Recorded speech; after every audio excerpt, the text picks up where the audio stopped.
안녕하십니까? 이 영상은 대한척추신경외과학회 홍보위원회에서 제작한 척추수술 설명 자료입니다. 저는 경희대병원 신경외과 강석형입니다. 이 영상은 수술을 받을 계획이 있는 환자와 보호자, 그리고 척추질환 환자를 돌보고 계신 의료진을 대상으로 환자가 받게 되는 수술이 어떤 질병에서 어떤 목적을 가지고 시행되는지, 그리고 그 과정이 어떠한 수술 방법과 기구를 통해 이루어지는지를 설명드리기 위해 제작되었습니다. 또한 수술 외에 고려할 수 있는 다른 치료 방법에는 어떤 것들이 있는지, 수술을 받지 않을 경우에는 어떤 경과를 겪게 될 수 있는지, 그리고 수술을 받았을 때 예상되는 치료 결과는 어떠한지를 설명드리고자 합니다. 의료에는 어느 정도 예측 가능한 결과와 예측하기 어려운 결과가 함께 존재합니다. 이 영상에서는 수술 전 기대할 수 있는 좋은 결과뿐 아니라 발생할 수 있는 합병증과 치료 결과의 한계에 대해서도 함께 말씀드리고자 합니다. 다만 이 영상은 일반적인 내용을 중심으로 설명하는 자료로서 수천 명 또는 수만 명 중 극히 드물게 발생할 수 있는 합병증이나 환자 개개인의 특이한 상황까지 모두 담기는 어렵다는 한계가 있습니다. 환자마다 질환의 상태와 건강 상태는 서로 다르며 치료 결과 또한 개인에 따라 차이가 있을 수 있습니다.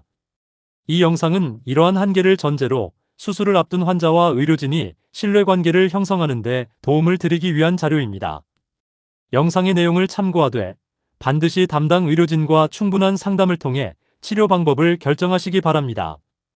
경추 디스크 탈출증, 협착증, 호종인대 골화증 등 다양한 원인으로 인해 목에 있는 척수가 눌리게 됩니다. 척수가 눌리면 초기에는 목 통증, 팔저림, 다리저림 등이 시작되며 점점 젓가락 사용과 같은 손의 미세 운동이 잘 안 되고 걸을 때 휘청거리는 등 걸음걸이가 나빠집니다. 이런 이유로 넘어지기 쉽고 넘어진 이후 사지마비가 더 나빠지기도 합니다. 이런 증상을 척수병증이라고 하는데 척수병증은 노화와 관련된 질환으로 해가 지날수록 증상이 악화됩니다. 목 수술에 여러 방법이 있으나 여러 부위에 병변이 있는 경우 한 번에 수술할 수 있는 방법이 경추 후궁제 거술 또는 경추 후궁성 형술입니다. 경추 디스크나 협착증 등으로 목에 있는 척수가 눌려서 감각의 이상, 통증, 팔 또는 다리에 마비가 발생하는 경우에 수술하는 방법입니다. 목 뒤에서 접근해서 척수를 누르고 있는 후궁 부위와 인대를 제거하는 방법이 후궁절 제술이고 뼈 일부에 조작을 가해서 척수가 있는 공간을 늘리는 방법이 후궁성 형술입니다. 경우에 따라서는 두 가지를 섞어서 합니다. 이 수술의 목적은 척수의 압박을 해소하여 증상의 진행을 막고 척수 기능의 회복을 유도하는 것입니다. 궁극적으로 척수병증으로 인한 사지마비 증상을 개선하여 일상생활을 할 수 있도록 하는 것입니다. 수술 과정에 대해 말씀드리겠습니다. 일반적으로 수술은 전신마취, 엎드린 상태로 목과 뒤통수 부위에 합니다. 근육을 박리해서 수술을 할 경추를 노출한 후 다양한 수술기구를 사용해서 후궁을 제거하거나 한쪽으로 열어서 앞뒤로 눌리고 있는 척수가 눌리지 않고 심장박동에 따라서 움직일 수 있는 공간을 확보합니다. 그 후 다양한 기구를 사용하여 열린 후궁 부위를 고정해서 다시 다치지 않도록 합니다. 수술을 함으로써 사지의 감각 이상이나 운동 이상과 같은 마비 증상의 호전이 기대됩니다. 무엇보다 자주 넘어지는 경우 팔다리의 마비가 더 악화되는 가능성이 줄어듭니다. 다른 수술 방법과 비교할 때 고정을 하지 않으므로 목의 움직임이 유지된다는 장점이 있습니다. 반면에 원인이 된 디스크나 협착증, 호종인대 골화증이 진행할 수도 있습니다. 경추 협착증은 노화의 과정에서 누구나 조금씩 생깁니다. 초기에는 목 통증, 팔저림 등이 주 증상이고 약물 치료로 호전될 수 있습니다. 노화가 진행되어 척수 압박이 심한 분들은 척수병증이 생겨서 마비가 진행합니다. 이러한 경우에는 약물 치료, 물리치료, 주사치료는 큰 효과가 없습니다.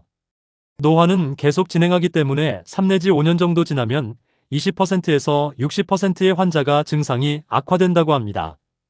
척수병증 수술을 하지 않을 경우에는 감각저하 및 손의 미세운동 기능 악화, 보행장애의 점진적 악화, 배변 배뇨 기능 이상이 발생할 수 있습니다. 마비가 점점 진행하게 되면 일상생활을 혼자 하기 어렵게 됩니다. 넘어질 확률도 증가하고 넘어진 후 일부 환자는 완전 마비로 진행할 수 있습니다. 척추 후궁성 형술은 효과적인 수술이지만 합병증의 위험과 후유 증상이 남습니다. 수술 전 마비가 심한 경우 감각 이상이나 운동 기능 저하가 남습니다. 질환이 오래된 경우에도 감각 이상, 손 사용의 어려움, 걸음걸이 이상, 근력 약화 등 후유증이 남을 수 있습니다. 이는 손상된 척수가 완전히 회복되지 않기 때문입니다. 특히 환자가 고령인 경우가 많아서 당뇨, 고지혈증, 신장질환 등 만성질환을 가진 경우가 많습니다. 이로 인해 수술 후 상처 회복이 지연되거나 재봉합이 필요한 경우도 있으며 일부 환자에서는 목이 앞으로 구부러진 채로 고정되는 변형이 발생할 수 있습니다. 수술 후에는 가능한 이른 시기에 보행을 시작합니다. 수술 전 마비가 심한 환자의 경우 체계적인 재활치료가 필요합니다.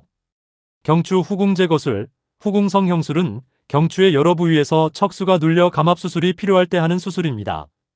수술의 필요성과 효과는 개인에 따라서 조금씩 차이가 있습니다. 담당 의료진과 상의하여 신뢰를 쌓고 보다 좋은 방법으로 결정하세요. 지금까지 경추 척수병증에 대한 수술 방법 중 후궁성형술에 대해 말씀드렸습니다.